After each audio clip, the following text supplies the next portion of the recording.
Shri Gurubhyo Namaha Harihi Om. Guru Brahma Guru Vishnu Guru Deva Maheshwaraha Guru Sakshat Parabrahma Tasmai Shri Gurave Namaha.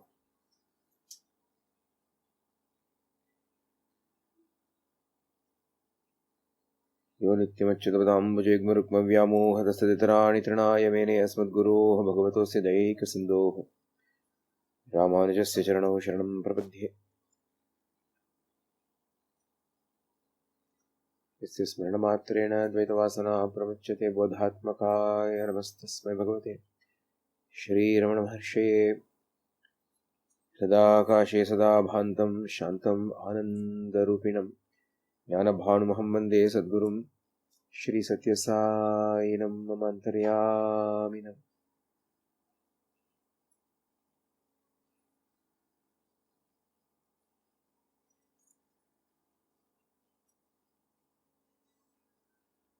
Just like that, we have come to the last session of the 7-day Saptaham of Prashanti Vahini. We've heard so much from Swami on the purpose of life.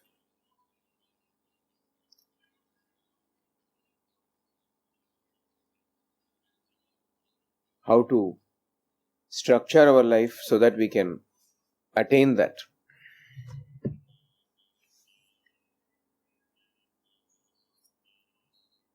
And as though giving it is final direction, bringing everything together, Swami has laid out these 8 steps of yoga.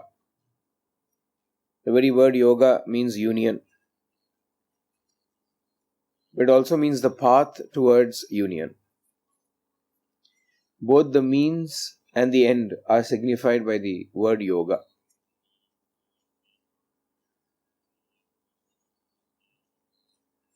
So to attain this goal of life, this purpose of life,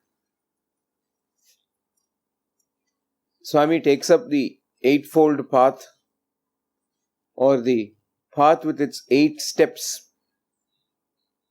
the Ashtanga Yoga, and gives it his own novel interpretation or meaning, more suitable to all of us who have come to him.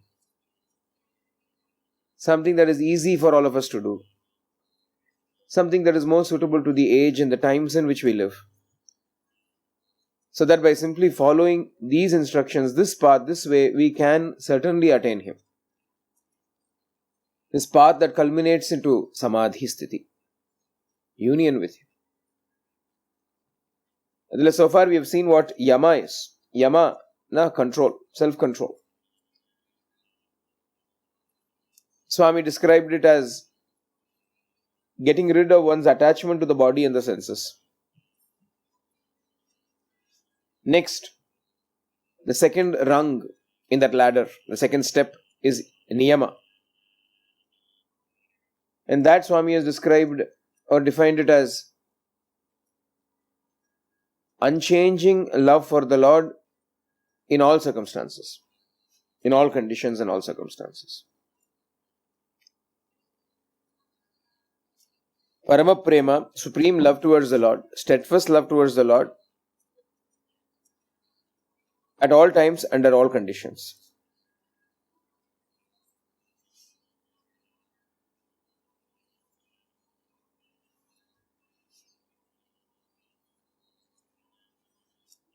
Without this Brahman, which is the most complete and the fullest sweetness and joy, this fleeting, evanescent appearance upon the Brahman in the form of this world cannot be so sweet or joy-giving even to the worldly minded.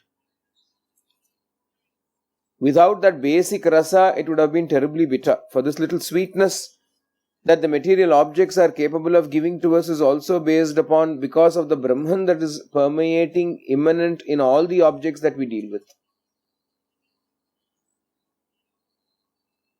But to go beyond that appearance of this world and catch hold of the essential basis, the substratum which is appearing as this world, which is nothing but the Brahman,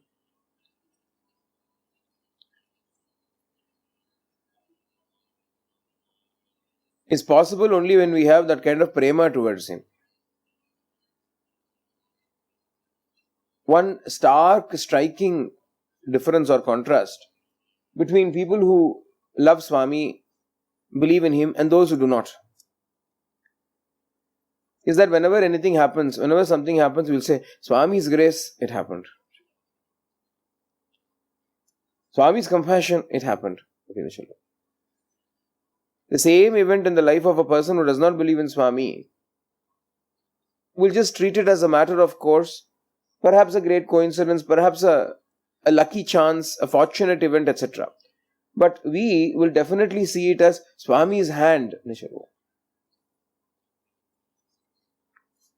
With the little bit of love that we have, what we have managed to do is to see his hidden hand. His hand is actually omnipresent. It is there in everything. Because of that little bit of love that we have, we have had a small glimpse in that one event.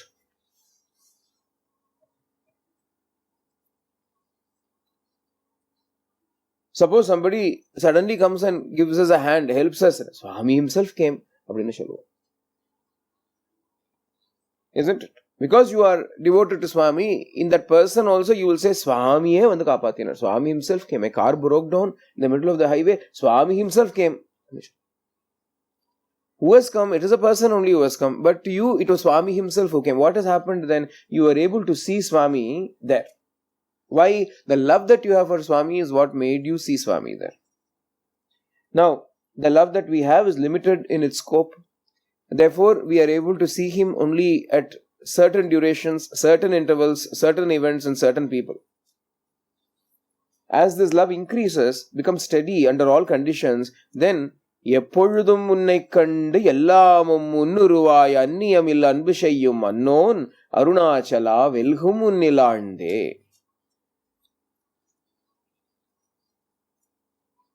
In Arunachala Pancharatana, Ramana Bhagavan beautifully encapsulates this idea by saying, Unnidathil oppuvaitha ullathal, once I hand over my heart to you in love, then through that heart which now belongs to you, I will be able to see you everywhere, everything as you, and be able to do unflinching, exclusive bhakti, exclusive prema towards you. Anniyamil anbu. Love that does not admit differences. And when I do such love towards you, then I will conquer the samsara. Velhum. I will certainly master this maya. I will conquer the samsara. Unnil aande. Because I will be immersed in you, I will attain the truth. Abdina Ramana Bhagavan explains so sweetly and beautifully. Adhita we are seeing the association with the knowers of the Brahman, with the Brahmajnanis, discussion with them on the nature of the absolute Brahman in a spirit of humility and earnestness, a thirst to realize the reality, unwavering prema towards the Lord. These are the characteristics of those who are established in the second stage of Niyama. Success in Niyama is countered by the desire to associate ourselves with Brahmajnanis. Thirst to associate ourselves with the wise, with the Mahatmas. And when associating with them, the ability to ask with earnestness and humility questions about the Brahman, talking about the truth, wanting to hear more and more about that same truth, seeking it from them. Unwavering prema towards the Lord. These are all the characteristics of those who are established in Niyama. Such people will not be affected by derision or praise, by wind or sun or rain, by honor or dishonor. They will tread the path of liberation, free from all attachment to anything except the one single aim of realizing the ananda of union with the Brahman that is the basis of everything. He who has realized or accomplished the stage of Niyama, a major milestone it is. Because what happens when you master this Niyama, when you have become perfected in this stage, Abdina Swami says, you will be ready to sacrifice everything for the acquisition of Jnana.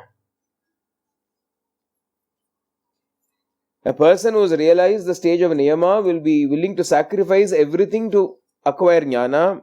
He will run to any distance to listen to a discussion on the truth. He will obey every instruction of the wise. He will attach himself to those who teach him that science of Chaitanya Tattva as if they alone are his intimate friends. He will put up with any trouble to fulfill their wishes. These are the signs of the Niyamastha, the one who is established in the stage of Niyama. That is why it is a great milestone. Yama is to first give up the attachment towards the body and the senses, because it is the attachment that towards the body and the senses that take us away in so many pursuits. Once you have controlled that, then what happens next? Then you turn towards the Lord. In prema, in the attitude of prema. Once that prema develops, then you will seek Him out in every possible way. What is the best way to seek Him out? He is found moving about in the form of His own people. Tasmin tajjana beda bhavat. Narada explains it in Bhakti Sutras. There is no difference between Bhagavan and the Brahmajnanis. There is no difference between the Lord and His own people. He never sees a difference between Himself and them. They are Him, He is them. Anyonya bhava. Therefore, the person established in Niyama will seek out the knowers of the Brahman, enter into discussions with them in a spirit of humility and earnestness about the Brahman, will be willing to travel, run to any distance to be able to get this conversation going with them, obey their every instruction, will be willing to sacrifice anything and everything for the sake of this truth. He will put up with any trouble when it comes to fulfilling their wishes. He will treat them as his most intimate friends. Niyama established.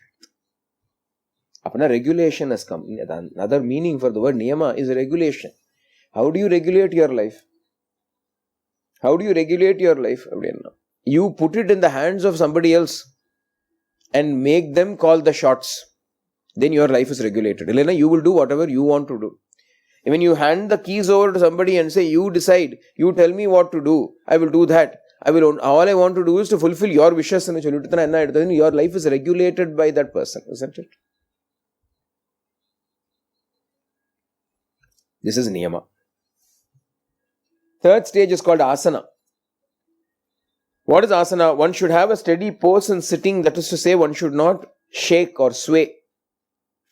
But even if one sits like a rock, with the joints locked in, as though the body itself is paralyzed, that itself cannot become asana. That is not the sign of real asana. Asana means the steadiness both of the physical frame as well as the inner joy that blooms in the heart. So, Patanjali describes asana as sthira sukham asanam, that which is sthira and sukha.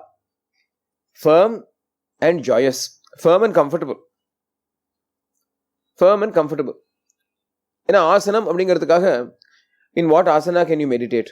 Sukhasana. What you're all sitting in the asana right now is called sukhasana. Sukha, the comfortable asana, comfortable pose.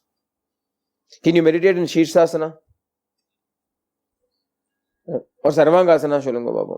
Makrasana meditate panna mudiyum. So many asanas are there. Can you meditate in those asanas standing on top of your head? Shoulder stand. Downward dog. Adhomukha Shwasana.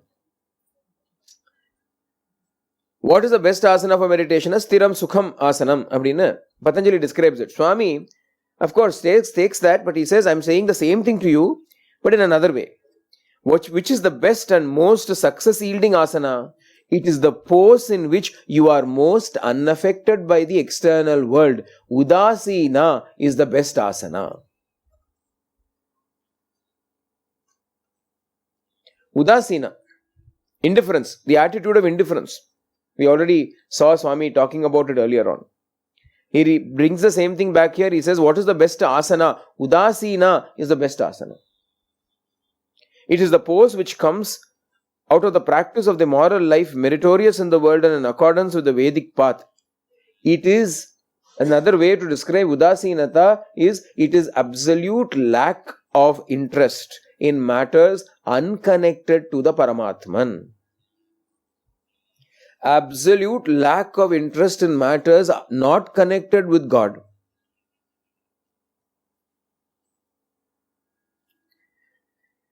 When someone whose ways you do not appreciate comes near you, there is no need to find fault with them. There is no need to laugh at them or show your contempt. It is enough if you continue to do your work unaffected by their arrival.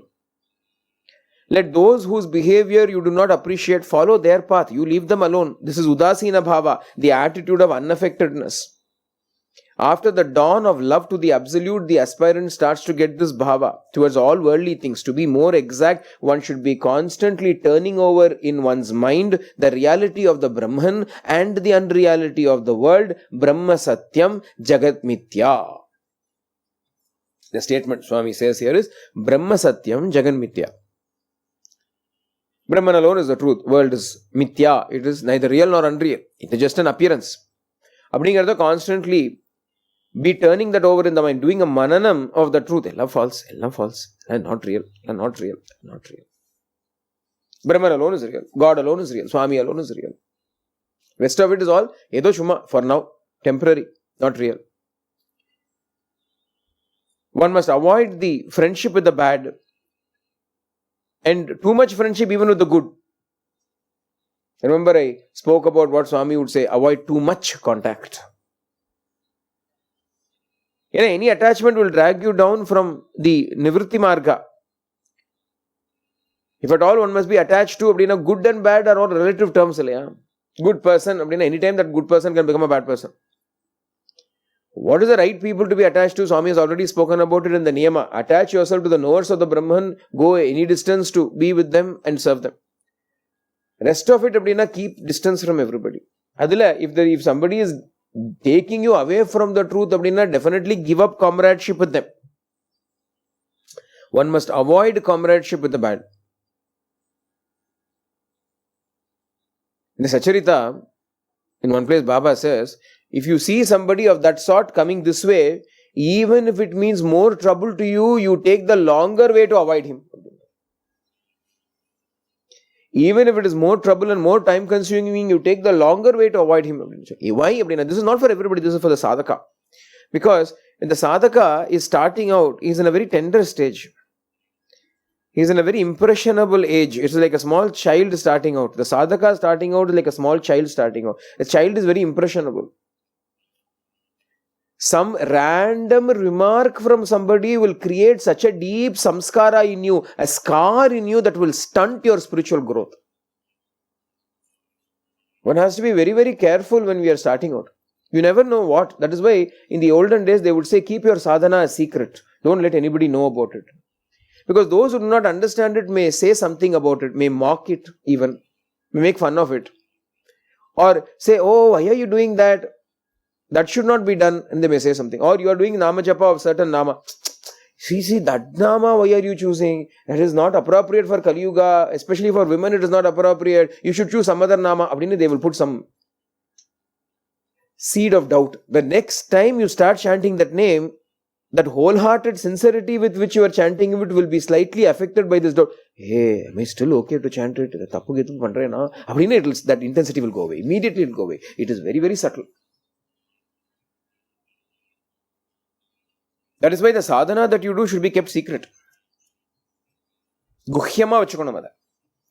It is within you, it is between you and God. Not for show for anybody. What dhyana you are doing, what japa you are doing, nobody needs to know. Ella onakkum bhagavanukum. Nobody needs to know this, because otherwise, until we are strong enough to weather and face every kind of comment and criticism, we will be subtly, subliminally affected and influenced by it. It will go and create great damage in our spiritual path. It will become a scar. It might sometimes become a block in our progress. Many a small child has been pushed away, a young person has been pushed away from the spiritual path because of some stray comment from somebody, and they have moved away from it. They have given it up. They have given up the intensity. That is why Swami says, attachment of this nature will drag you down from that nivritti marga, from that path towards the Lord. Give up attachment with the momentary, the things that are clothed with the trappings of name and form.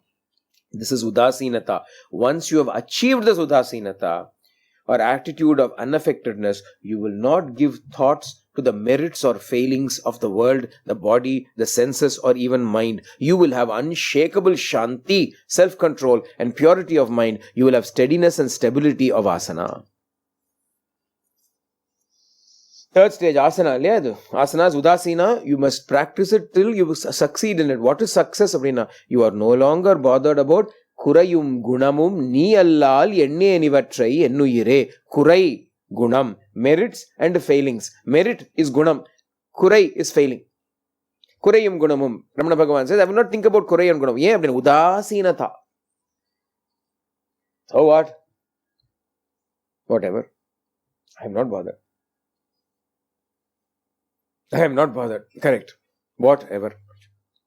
Not bothered. Whatever happens. However a thing is, it is of no consequence to me. I do not have anything to do with it. And I cut away. No comradeship with it. In an anamshima, we will take all that into our heads and it will keep on pulling us back away from that path towards the truth, going inwards. It will drag us out again and again.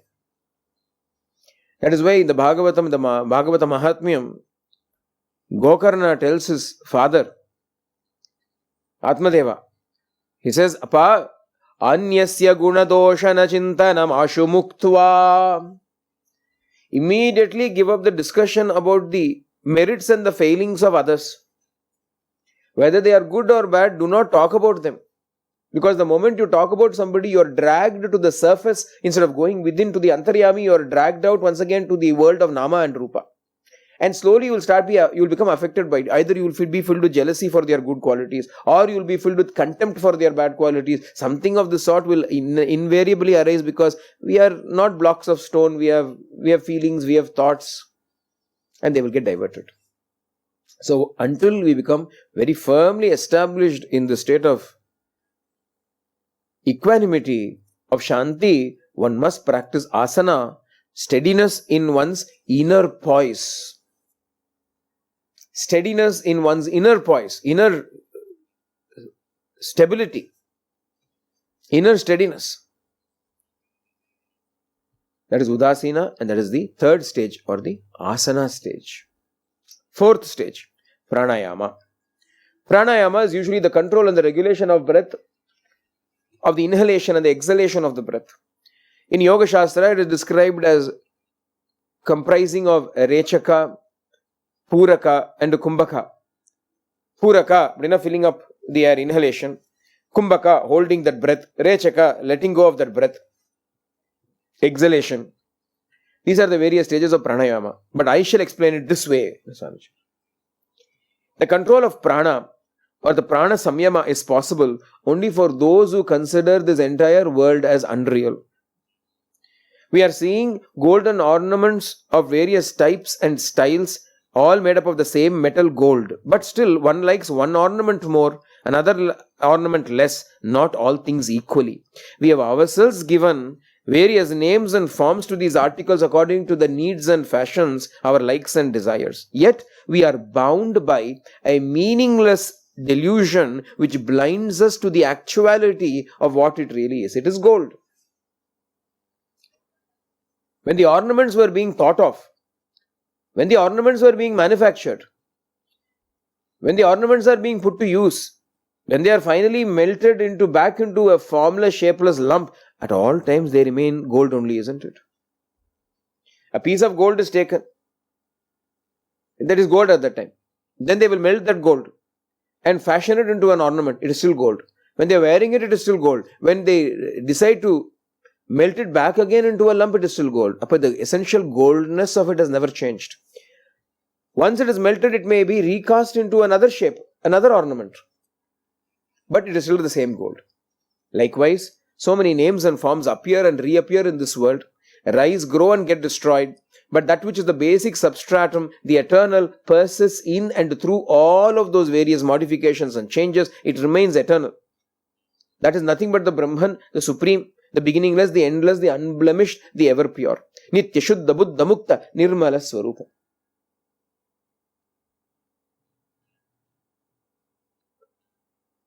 The ornaments are the passing phases. God alone is the eternal and real and true one. Therefore, without letting the mind get caught up with names and forms, You must take everything to be the Brahman and Brahman alone. Convince yourself that everything is a product of Maya. Practice always that type of discrimination.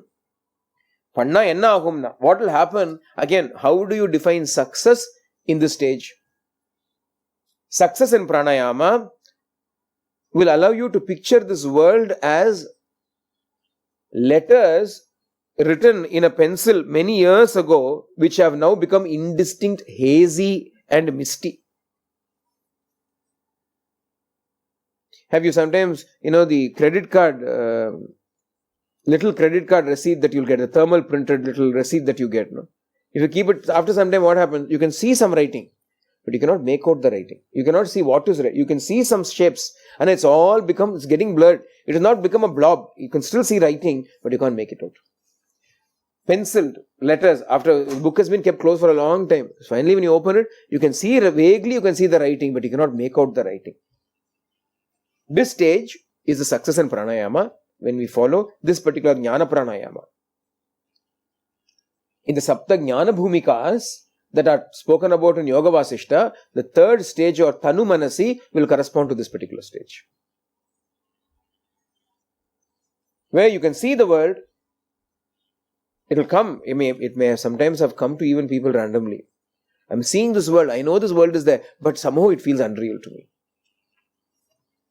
I can see it, I know it is there, I can see it, I can touch it, all that, but I know it is not really there. It somehow feels unreal to me. Appadina oru feeling. Tanu Manasi, the attenuated mind becomes very Tanu, very, very subtle, very filament-like. Like a thin filament it is. Very, very, very wispy. Nothing concrete. When that stage is reached, everything appears, it's still there, but it appears to be very vague, indistinct, not very clear. It is there but not there. That is the stage of pranayama. And how do you attain that pranayama stage? Very simple. Not by holding the breath in and out, but simply taking your vision beyond the name and form. Whatever you see that which is beyond the name and form. Keep seeing it. After some time, the name and form, which is what is the letters written in the pencil, become very hazy, faded. Only the backdrop, which is the notebook, upon the paper upon which it is written, that alone will stand up.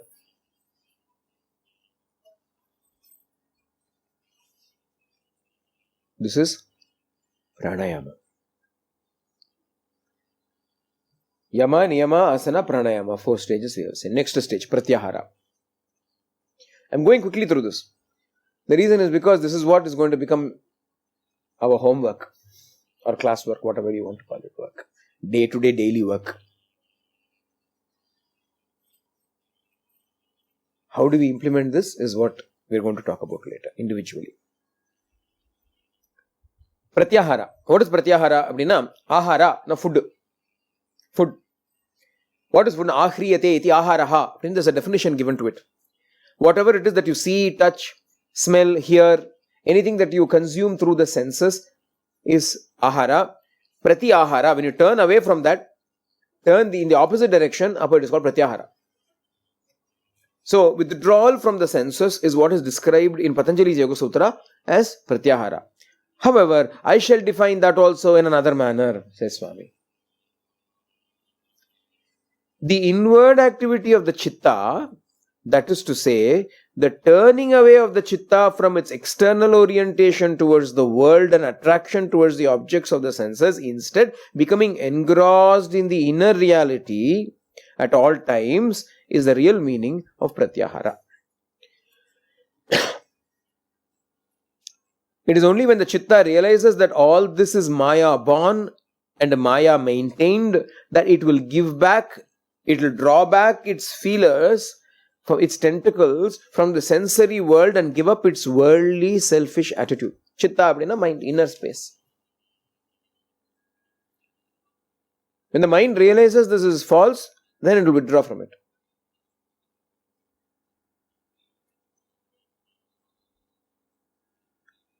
When the mind realizes it is false, it withdraws from it. For example, you have a dream.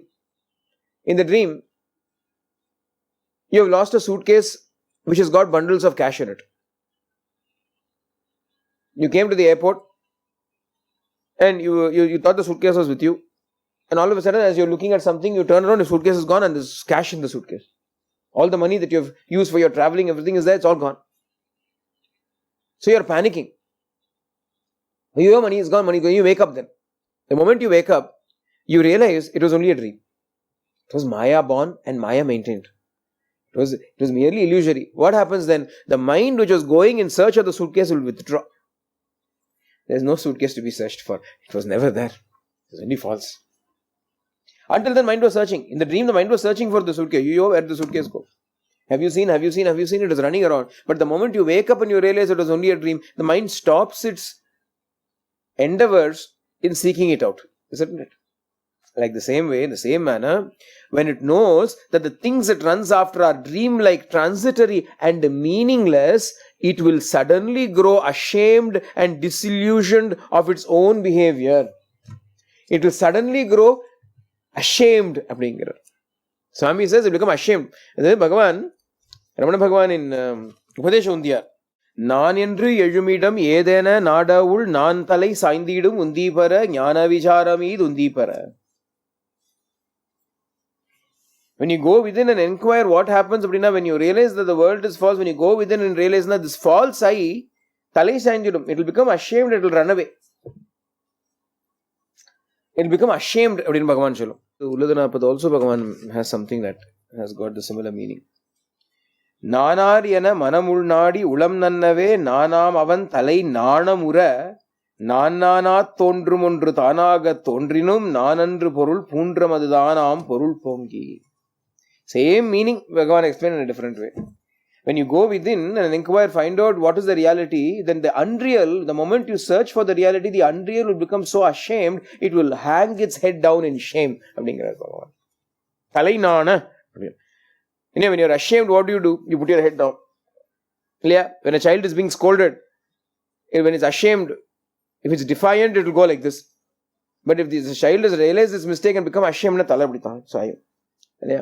upon the ahankara, this ahankara, once you go and inquire into its nature, what will it do? It will put its head down in shame and run away from that place. The mind also, Swami says here, what will happen to the mind? It will become so ashamed.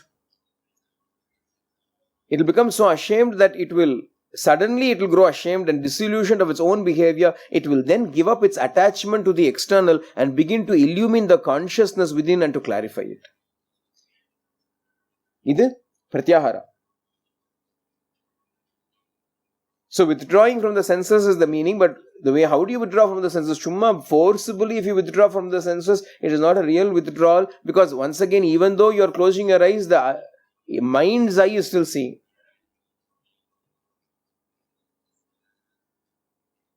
Something tempting in front of your eyes. So you close your eyes, I should not see. But within your mind, you may be picturing the same thing.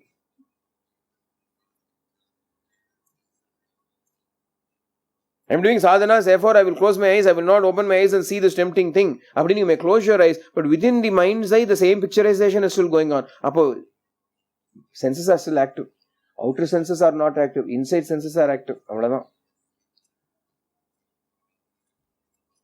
That doesn't become pratyahara. Instead, when you realize that that which you are seeking is worthless, it is Maya born and Maya maintained, that by running after it you are the fool, then you become ashamed. Chi. Why should I waste my time? Why should I become a fool like this? You will, suddenly the mind will become ashamed when it realizes that what it is seeking, the things that it runs after are dreamlike, transitory and meaningless.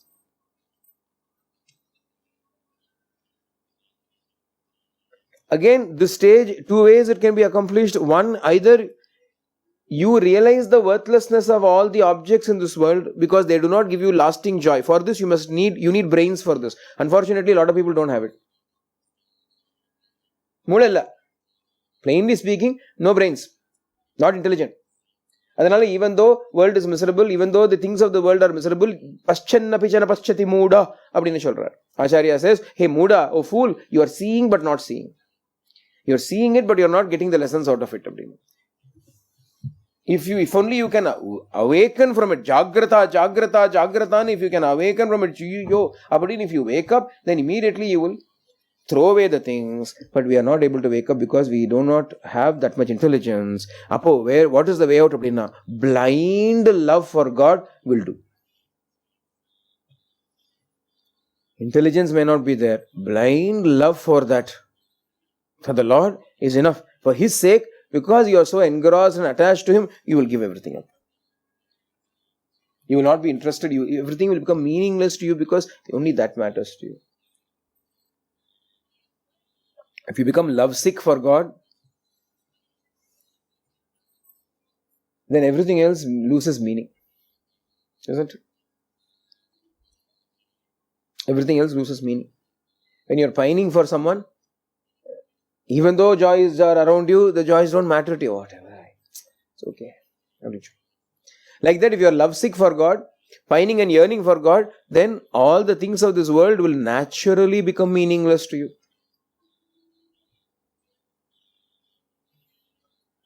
So either use your intelligence if you have it. If you don't, then at least love God so much that everything becomes meaningless to you. If both of it you are not able to do, your life is meaningless. The sadhaka who's attained this stage, success of this stage, everywhere Swami gives a measure of success also. The success of this stage of pratyahara, what is it? You will be watching the outer world as a huge pantomime, as a huge drama. His inward look will give him such joy and contentment that he will actually repent for wasting his time in so many external directed activities and the pursuit of the sensory joy. So, the sharp, straight, single-pointed vision of the chitta towards the Atma within is the real pratyahara. World will be seen. Well, drama, show. I'll watch the show. Without being affected by it, he will simply watch the show. This is pratyahara. He is withdrawn, uparati in a way. He is withdrawn from this world drama. He is no longer a participant in it. He is merely a spectator of it.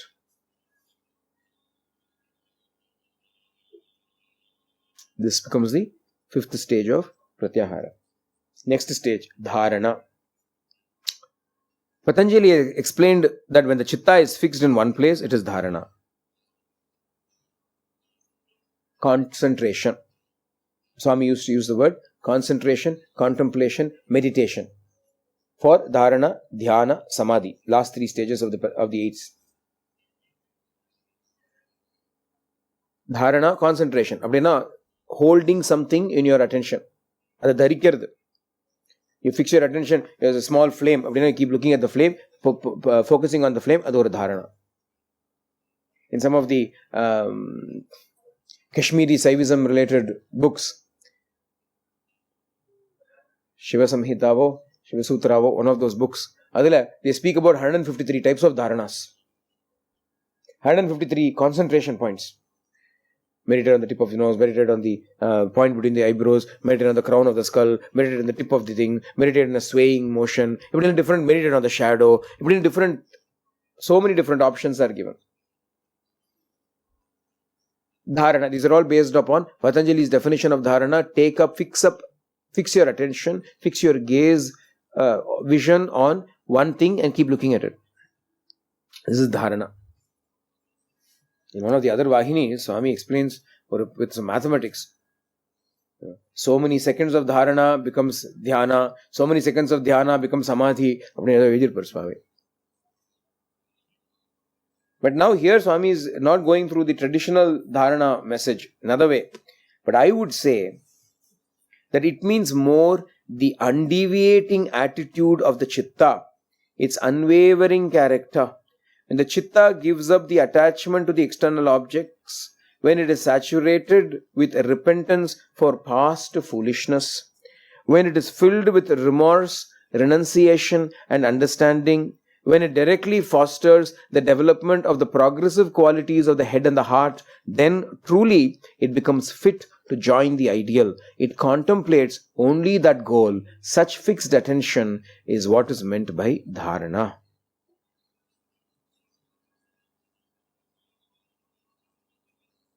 The stages so far are all preparatory stages. These 3 stages are the actual hard work. Varikkum ellam preparation. First 5 are preparatory. Here's where the work starts. What is dharana? The undeviating nature or character of the chitta. It is fixed within. It does not go out. It requires a lot of training to be done.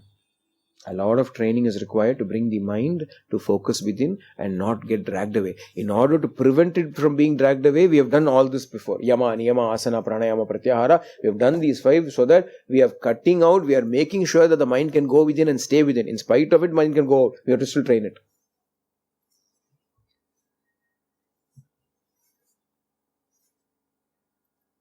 How does that happen? Swami says the chitta gives up its attachment to the external world. It is no longer interested in the external world. On the other hand, it is filled with a lot of repentance for having dabbled in the external world for so long. See, I've been going around for all useless things outside. I should actually seek the Lord within my heart. He has been waiting for me for births together. I am not seeking Him. I am not going and spending time with Him. I am not making myself available for Him. Instead, I am running out. So, filled with that sense of repentance for past foolishness, filled with remorse and renunciation and understanding, it directly fosters the development of the quality of going within into the heart, unites the head with the heart. Unites the head with the heart, the mind when it starts to sink into the heart. Mind is running outside. When the mind begins to sink into the heart, its goal is the heart now. Its focus is the heart. When it slowly sinks within and contemplates only on that ideal, only on that goal, only on that gamyam, the destination, that Lord, it becomes fit for dharana. That ability to stay fixed on that sweetness within is dharana. To whichever place the chitta may wander, instruct it to find only the Brahman there. Whatever ideas and pictures it may form, instruct it to find only the Brahman in those creations of the mind stuff. Wherever the mind runs away, what do you have to do? Swami says, treat the chitta as a little boy. Treat the mind as a small child. Bring up that child, training it to become wiser and wiser. Caress it into good ways. Make it aware that all the objects that are seen are just the products of one's illusion. Remove all its fears and foibles and focus its attention steadily on the goal alone. When you bring up a child, what do? Don't talk to strangers. Don't run out in the road. We teach the child there are dangers outside. Don't go and get caught up in all of that. But at the same time, don't be afraid of everything. How do we train a child? Madhuri Swami says, train the chitta in that manner. Train the mind in that manner. Treat it like a small boy. Don't be forcible with it. Fix it on it. No, don't do all of that. It is not a forcible thing. Dhyana, etc. are not painful, forcible, strenuous stuff that has to be done with a lot of strength. Gently, softly catchy monkey. Otherwise it will run away. Gently, softly. It will yield easily to tenderness and patient training. Correct its waywardness by the attitudes of renunciation. Destroy its ajnana by means of instruction in jnana, in atmajnana. Strengthen the interest it already is endowed with towards the realization of the Brahman. Let it give up the attraction towards the evanescent and the false, the mirages created by fancy and fantasy. Turn its face inwards away from the external world. By these 3 methods, dharana can be established firmly. Correct the waywardness, wants to wander everywhere. Wherever it wanders, tyaga. No, renounce. And the renunciation. Destroy its ajnana. It has got why does it run? It is interested, it runs. At the first time, become detached with chichi, this is no need for us. You stop it. you bring it back. But why did it go in the first place? Because it is still filled with the ajnana that there is joy in that. Adanale give it instruction in Atmajnana. Appadina constantly mananam of the truth should be going on. All the time it should be going on in you. Success in Vedanta sadhana, success in the sadhana is possible. Whatever it is that you're doing, standing and sitting, coming and going, eating and drinking, standing and showering, whatever it is that you're doing, your mind should be constantly, love false. The Brahman alone is real, God alone is real, I alone am real, not the body, I'm not the mind, I'm the reality. Simply you should keep reiterating these things. What else are you doing in the shower?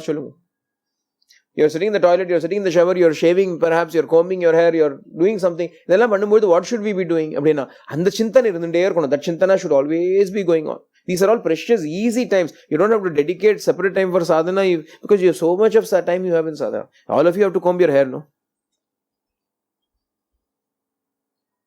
Some of you have to shave, no? All of you shower, no? Hopefully. All of you have to shower. Is that time not there for you? And the title, what are you doing in that time? You're sitting in the toilet, what are you doing? Easy. Inevitable time spans. Nobody can say, I don't have the time. I will never accept the fact that I don't have time for sadhana. No. Do you not sit in the toilet? That is the asana in which you are sitting. Nothing is lost. Contemplate. At least do mananam. Brahma Satyam Jagan Mithya. All this is unreal. God alone is worth pursuing. In the messages, keep giving these messages to yourself. In the downtimes that you have from sadhana, proper, if you are doing sadhana is a different time. But downtime, other times, like this kind of gaps. In these gaps, and that contemplation should keep going on. Or talk to God. Otherwise, talk to Swami. Have a conversation going with him.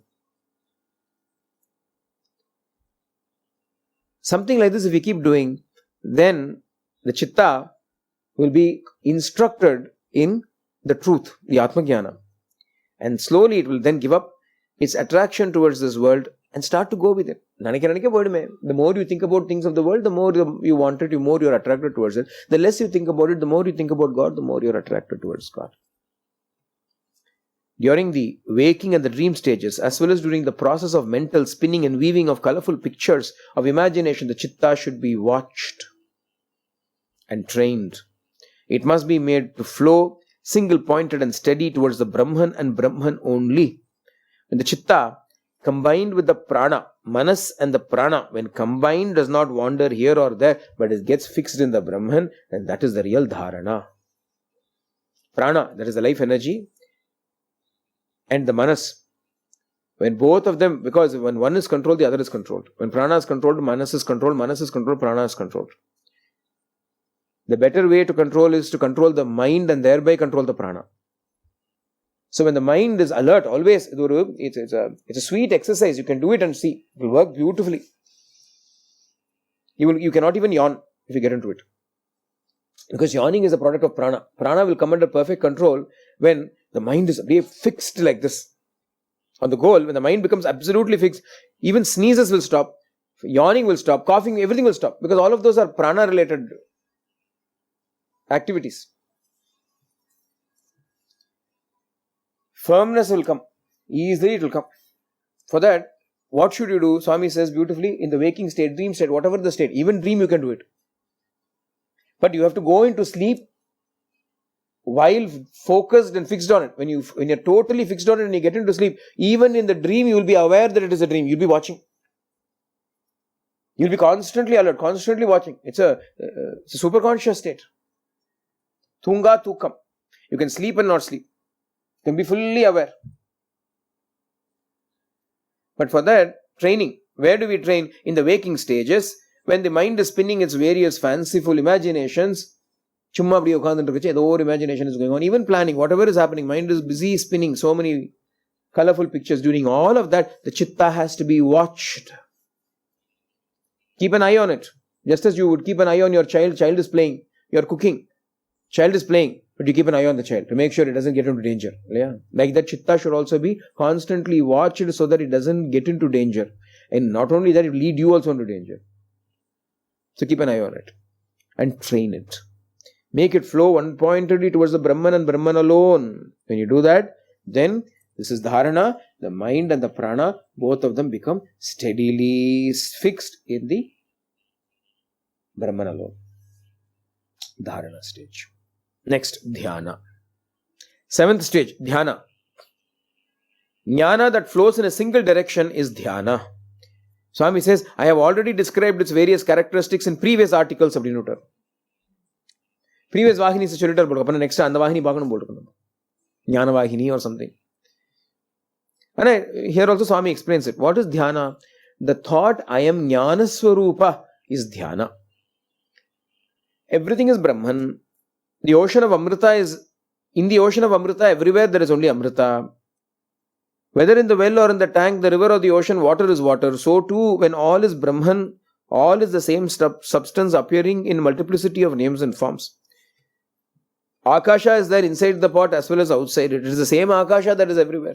Even though it looks as though interior Akasha and exterior Akasha, Brahman too is appearing in the various bodies. God alone is existing in this entire world in all names, all forms. Experiencing that one and only Brahman, avoiding all feelings of distinction and differences, that is the sign of dhyana, the essence of dhyana. However much individual experiences of dhyana may vary, but the essence of it is this, that the perception of unity, the perception of that oneness is dhyana. The thought, I am jnana itself. I am jnana itself. I am jnana swarupa. Now, Swami explains dhyana to us, meditation. When we think of meditation, we think of various techniques of meditation. That is not meditation. They are only techniques. This meditation, this yoga, that yoga. So many different things have come up in meditation. Jyoti meditation, sound meditation, light meditation, breath meditation, meditation on the breath, or various other different kinds of yogas are there. All of that are only techniques of meditation. What is meditation? To be established in the knowledge that Brahman alone is dhyana. Final stage comes. Swami only speaks this much about dhyana. Avoiding all feelings of distinction and differences, to be established in the knowledge everything is Brahman, is dhyana. Whether you are sitting down in a posture or not. Because when a person asks Swami, Swami, please teach me meditation. Swami held his hands like this, sat up straight and held his hands like, what is this? What is this? He asked in the interview. And before anybody could answer, he said, Westerner wasting time. Westerner wasting time. Dhyana. What is dhyana? Walking meditation, eating meditation, sitting meditation, sleeping meditation. Everything is meditation. And perceiving that Brahman, no matter what you are doing, you don't have to separately sit in a particular posture, closing your eyes or something. Only then it is dhyana. Whatever it is that you are doing, if you are aware of the Brahman, that is dhyana. If you are aware of God, it is dhyana. If your attention does not move away from God, it is dhyana. Attention is in God, the body is in this world. So what would Swami often say? Head in the forest, hands in society. Head in the forest, hands in society. What does it mean? Hand in a body. Body is in the world. But a body is doing. But head, without using the head, can the body move now? That is how it should be. Without using the head, attention, Shraddha. Shraddha should be fixed in the Brahman. Shraddha should be fixed in the Atma, the substratum. But at the same time, whilst fixing it in the substratum, activity should happen. Like Janaka Maharaja told that sannyasi, I use but a fraction of my mind to rule the kingdom even, because the rest of it is fixed in the Brahman within, in the Atma within.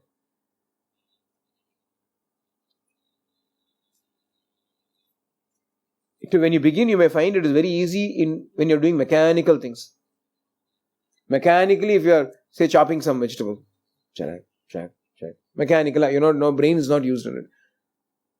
Above, you may fix your attention on something and chop. It becomes very easy. If you are vacuuming the house, such a mechanical, monotonous activity, you can fix your mind on the Brahman and keep vacuuming. You go for a walk, mechanical activity, nothing is happening. One step, one foot. You can do Atma Vichara while doing. Walking. Mind can be fixed on the Brahman while you do walking. You get health also, physical health as well as spiritual health.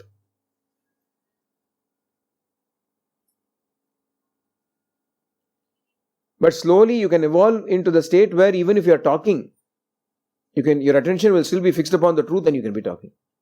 You can be sitting in a project meeting at work and you can still be fixed upon the Brahman and your mouth will keep opening and keep talking. All kinds of things can happen. Planning will happen. Everything can happen. But the mind can still be fixed on the Brahman. Slowly we can train ourselves to do it. Then when we accomplish this, then it is dhyana. And in the final stage, when form is ignored and meaning alone is felt, it is samadhi. This is the opinion of Patanjali. This can also be explained in another manner.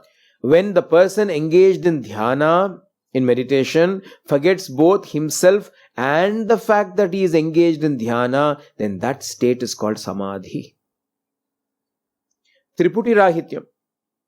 The absence of triputi. Triputi appadina, the triad of doer, doing and deed. If you're meditating, the meditator, the meditation and the object of meditation. 3.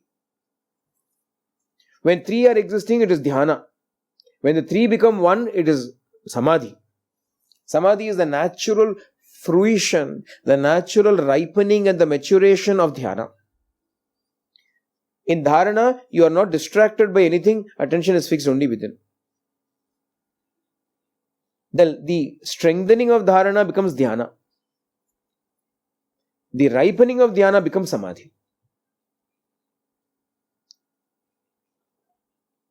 Dhyana fulfills itself, becomes complete in samadhi. That is to say, he is merged in the thing he meditates on. Whatever it is you are meditating, you are sitting here, you are meditating on that. But after some time, as that meditation deepens, there is no longer a difference between me, the meditator, and that object of meditation. Everything becomes one, and if it all becomes one, that state is called samadhi, where the dhyana itself becomes fulfilled, becomes complete, it fulfills itself, it is samadhi. Dhyana strives, proceeds through effort. Samadhi comes effortlessly, and it is the culmination of the spiritual discipline of Ashtanga. Samadhi is effortless, it is natural. Dhyana proceeds with effort. When you make an effort to meditate, it is called dhyana. When meditation happens effortlessly, it is called samadhi. When one knows there is absolutely no iota of distinction between the jiva and the atma, they are both one and the same, it is the highest samadhi. It is the fruit of ripest dhyana, the dearest moment of yogis. It is the destroyer of ajnana. It is the signal of the grace of God. Incessant thirst to know the Atman as all is to be encouraged and welcomed, for it is the path through which all doubts can be eliminated. Samadhi itself is of 2 types. Savikalpa Samadhi and Nirvikalpa Samadhi. Vikalpa, appadina thought. Savikalpa, with thought Samadhi. Nirvikalpa, without thought Samadhi. Well matured dhyana is Savikalpa Samadhi. Dhyana, before it finally loses all distinctions, at that cusp stage, it is called Savikalpa Sthiti. Because at that stage, the Triputi is still there. The Triputi is still persisting. The Triputi of knower, knowing and knowee is still persisting. I am meditating on God, the idea is still there. At that stage, it is still Savikalpa, because it's a thought. After some time, what happens? When that also goes away, it becomes Nirvikalpa, no more agitation, no more activity. There is only consciousness. There is only awareness.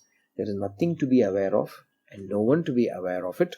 There is only awareness itself existing. There is only pure existence. There is only pure awareness and there is only pure bliss. Sat, Chit, Ananda. This state is called Samadhi. Nirvikalpa Samadhi. Samadhi is the ocean into which all the rivers of sadhana flow. 7 streams, Saptasrota. Saptasrota na cholva, 7 streams. Yenadina, Yama, Niyama, Asana, Pranayama, Pratyahara, Dharana, Dhyana are the 7 streams, all flowing into the ocean called Samadhi. Every trace of name and form disappears in that ocean, just as the individuality of all rivers is lost once they merge in the ocean. he who serves and he who is being served, he who meditates, he who is being meditated upon, all such duality is dispelled and destroyed. The sense of I am doing will disappear. Oneself alone, nothing else. That will be the samadhi. If there is anything else, then it cannot be samadhi. It is something like a dream or a fantasy at best, but not samadhi. Samadhi can admit of nothing other than the Brahman. Being immersed in this bhava is samadhi. With that, Swami finishes Prashanti Vahini. The last sentence of Prashanti Vahini, being immersed in that bhava is samadhi. The bhava, in the bhava, nothing but the Brahman. Even I am not there. I, as a separate individual, am no longer there. He alone is. God alone is. Brahman alone is. Or I alone am. Does not matter how you phrase it. One alone should be there. Multiplicity is gone. All multiplicity resolves itself into a primal duality, and the primal duality merges itself into the unity. First there is three, Mummudal. Jiva, Jagat, Ishvara. But in as bhakti ripens, the entire world becomes merged in Ishvara. Only two remain, me and God. Everything else is God, me and God. Then what happens? The distinction between me and God is also lost. Only one remains. Only one remains. That stage is samadhi. Samadhi is not a trance alone. We should not think it is some kind of an unconscious state or a superconscious state where you simply samadhi. Matra samadhi illa. That alone is not samadhi. People used to, when they come to Ramanashram, to see Ramana Bhagavan, they would say, Swami, appa samadhi goer? They would ask, when will the Swami go into samadhi? Because they thought suddenly he will become like this, and samadhi sthiti, then he will wake up and come out. So they used to say, he is already in samadhi only. Elsewhere, Swami would give another definition of samadhi. Dhi, thinking. Samadhi. Samama, equanimity. In everything, undisturbed, unruffled peace, prashanti, in all states, in all circumstances, inner peace, outside, no matter how it is, inner peace.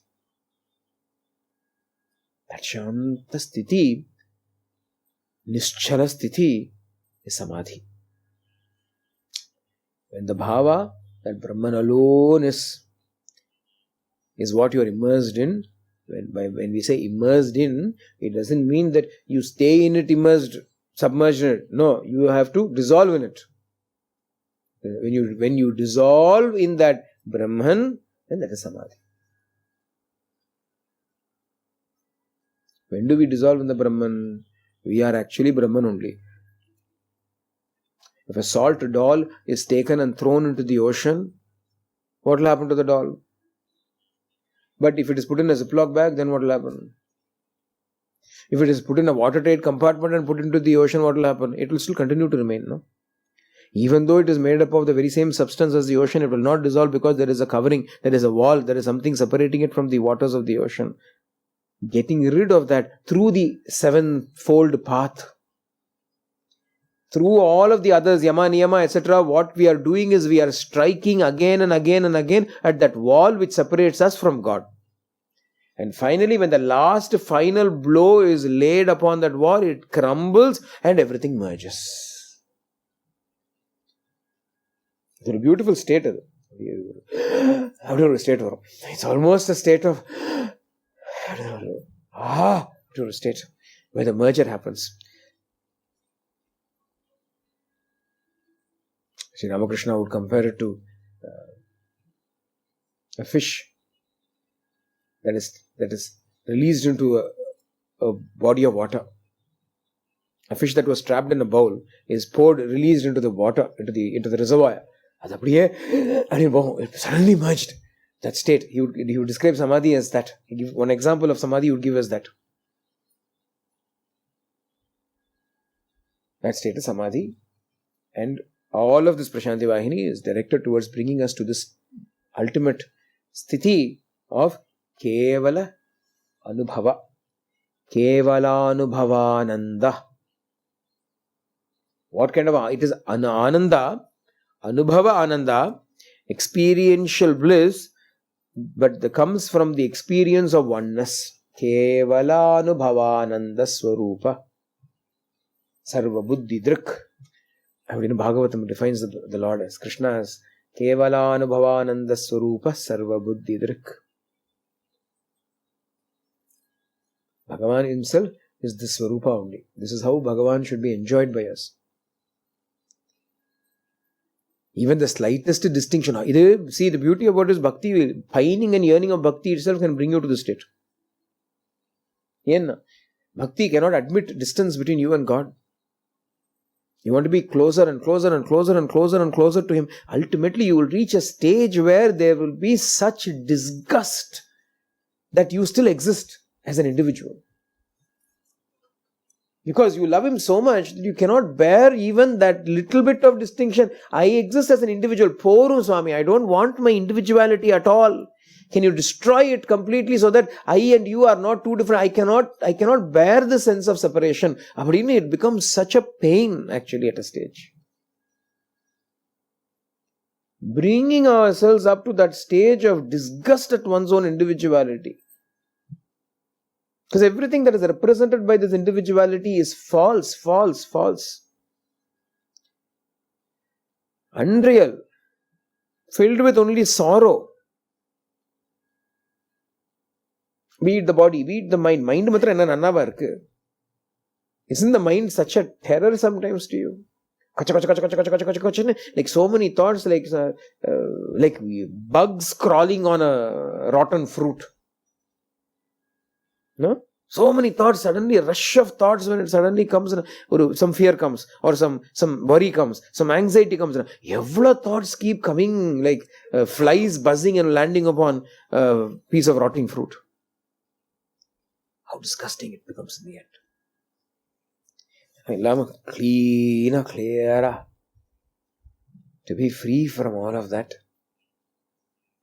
All that clutter, all that mental clutter. You take the body itself is a disgusting thing. Swami says it is a bag of all kinds of unmentionable, objectionable things. Anything, as long as it is inside this bag, it is tolerable. Anything from this body, if it comes out, disgusting it is, isn't it? Any excretion or secretion from this body, anything let it be, the moment it leaves and comes out of this bag, it is anything, it is disgusting. Solid, liquid, gas, whatever it is disgusting. Nothing about this body is worth talking about. Ella disgusting. Mind is disgusting. My individuality, which is made up of this body-mind complex, the psychosomatic apparatus, is the greatest burden that we are bearing. The burden of one's own individuality, the corpse of one's own individuality that we are carrying with us. To be able to get rid of this individuality, merge in the absolute divine who is so sweet, who is so beautiful, who is so auspicious. Satyam, Shivam, Sundaram. It is relief, it is joy, and that joy is what Swami is exhorting us to accomplish, to attain, to enjoy through this Prashanti Vahini. All Mahatmas throughout the ages have all done this only. Even at the cost of being crucified on a cross, they have done this for us. No matter what difficulties they had to undergo, they have done this for us because our compassion, or a divine force called compassion, moves them, and they, having found a joy, really speaking, you have acquired this joy. Sit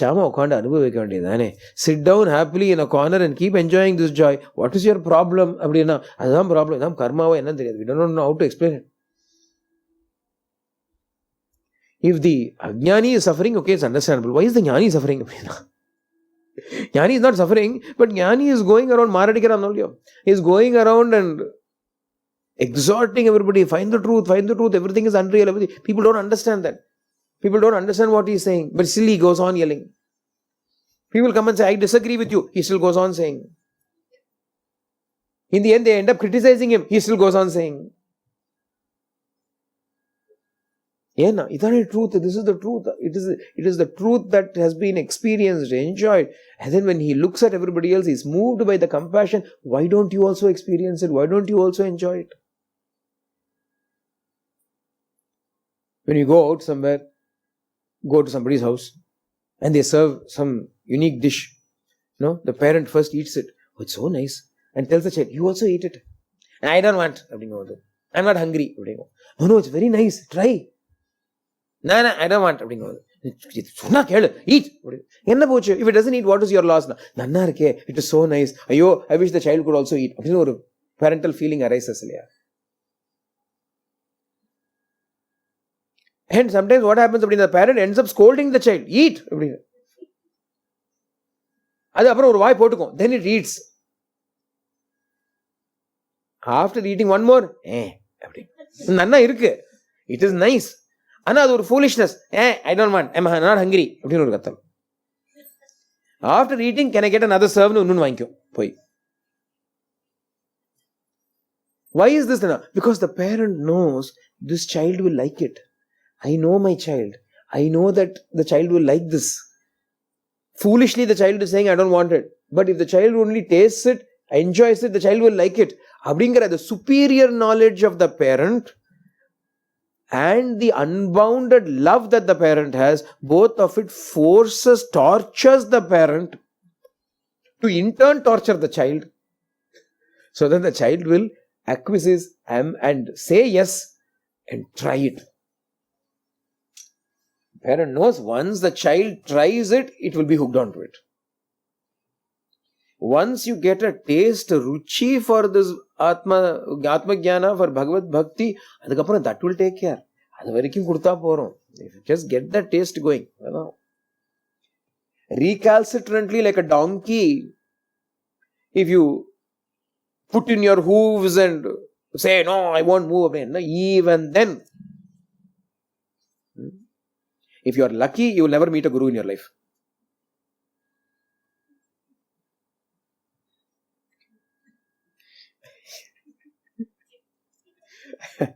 Because you can go your merry stupid way and nobody will be there to tell you anything. You can be as stupid as you want and you can suffer as much as you want, as you please. And there will be nobody out there to look out for you or tell you anything. But if you are so unfortunate as to meet somebody, a guru, even if you are stubborn, he will be more stubborn than you. He will take a stick and beat you at every available opportunity. He will not leave you. He will wait at every available opportunity. He will keep on hammering you, and knowing what your weak point is, he'll keep hammering you at that again and again and again and again. But I tell you, the reason why he does it is because of compassion. He doesn't want to give sorrow to anybody. Why would he want to give sorrow to anybody? He is filled with so much love towards everybody. Why would he want to give sorrow to anybody? The only reason is out of that love. He says, why don't you get it? I mean, he's so frustrated. So what does he do? He uses every available opportunity to beat you again and again till you give up your ego, till you give up your stupidity, till you give up your foolishness and say, all right, I'll give it a shot, I'll give it a try. Then he says, now they are hooked. Once they give it a try, they will realize the sweetness of it. They will realize the ananda that is present inside it. Then I don't have to struggle anymore. After that, what will happen? After that, I will have to beat them to keep them away. Otherwise, they'll keep coming. More, give me more, give me more. Then they won't leave us and go. They'll always be around us. And then we have to say, the door is there. You've outstayed your welcome. Please go. Because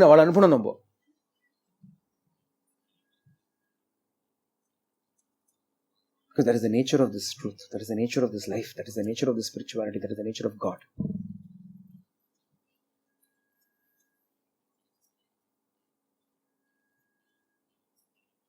Once you experience it, you will never want to let go of it. And out of this immense compassion Swami has, he has given us this great gift, Prashanti Vahini. And not only did he give this gift of Prashanti Vahini in 1960s by writing it out, now in the last 7 days he has given the gift of reliving, relearning, going through in great detail, enjoying the words of Sai. Over these 7 days, I enjoyed myself very much. thoroughly enjoyed myself. I don't know. I hope you enjoyed it at least as much as I did, if not more. But I had a great time, a rip-roaring, swell time. It was so good because each word is from my Guru. It is from my Lord. It is from my Master, my Swami.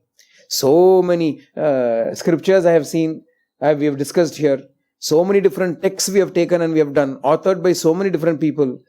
And we have found joy and delight in that. But this is something that is written by my own Swami. Something that I was raised up on, as it were, bread and butter, as it were. Listening again and again and again and again to Swami's teaching, Swami's discourses, reading these books again and again. This is something that is so dear, so close to my heart. Other Swami has given finally in its own due course of time. All this time he didn't do it because, we have also to make ourselves ready to be able to receive Prashanti Vahini by going through so much so far. How many Bhagavata Saptahams have we heard? How many Ramayanams have we done? How much of the other scriptures we have done, heard so much. Now we are ready, perhaps. In Swami's opinion, I suppose we are ready to receive the nectar of Prashanti Vahini.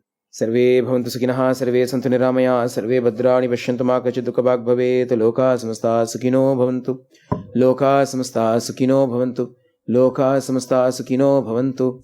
Om Shanti Shanti Shanti. Harihi Om Tat Sat. Shri Sai Ishwararpanamastu.